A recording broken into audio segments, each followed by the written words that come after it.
சற்று முன் கிடைக்கப்பெற்ற மிக மிக முக்கியமான செய்தி ஒன்று வெளியாகி உள்ளது. எடப்பாடி பழனிசாமியை தூக்க வேண்டும் என்று செங்கோட்டையன் மற்றும் அவரது ஆதரவாளர்கள் கருத்துக்களை பதிவு செய்துள்ளனர். தற்பொழுது வரை 3000 தொண்டர்கள், நிர்வாகிகள் உள்ளிட்டவர்கள் தங்களது ராஜினாமா கடிதத்தை தெரிவித்துள்ளனர். நேற்று முழுவதும் செங்கோட்டையனை ஈரோடை சார்ந்த அதிமுகவின் தொண்டர்கள், கோபிச்செட்டிப்பாளையத்தைச் சேர்ந்த அதிமுகவின் நிர்வாகிகள் பெருமளவில் ஆதரவுகளையும் கொடுத்துள்ளனர்.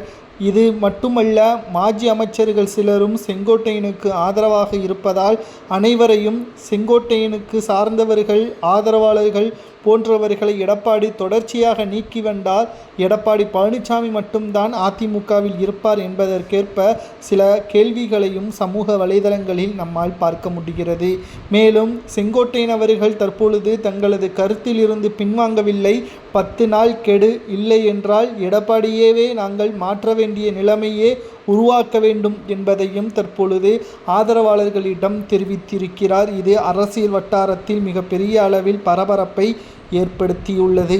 2026 சட்டசபை தேர்தல் என்பது திமுக, அதிமுக என்ற 2 கட்சிகளுக்கும் என்ற கேள்விகள் சமூக வலைதளங்களில் நம்மால் பார்க்கவும் முடிந்தது. ஆனால் இப்பொழுது அதிமுகவிற்குள்ளே இருக்கக்கூடிய பிரச்சனையின் காரணமாக தமிழக வெற்றி கழகத்திற்கும் திமுகவிற்கும் தான் போட்டியே என்பதற்கேற்ப பலரும் இணையதளங்களில் கூறி வருகிறார்கள்.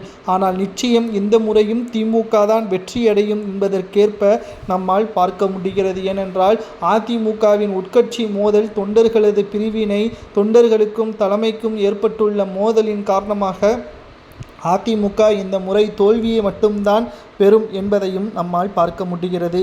இல்லை என்றால் செங்கோட்டையனை தூக்கிவிட்டு எடப்பாடி பழனிசாமி அவர்கள் ஒட்டுமொத்த தன்னுடைய கட்டுப்பாட்டிற்குள் கொண்டு வருவதற்கு என முயற்சிகளை மேற்கொள்ள வேண்டும். இல்லை என்றால் எடப்பாடி பழனிசாமியவே தூக்கிவிடுவார் செங்கோட்டையன் என்ற தகவலையும் நம்மால் பார்க்க முடிகிறது.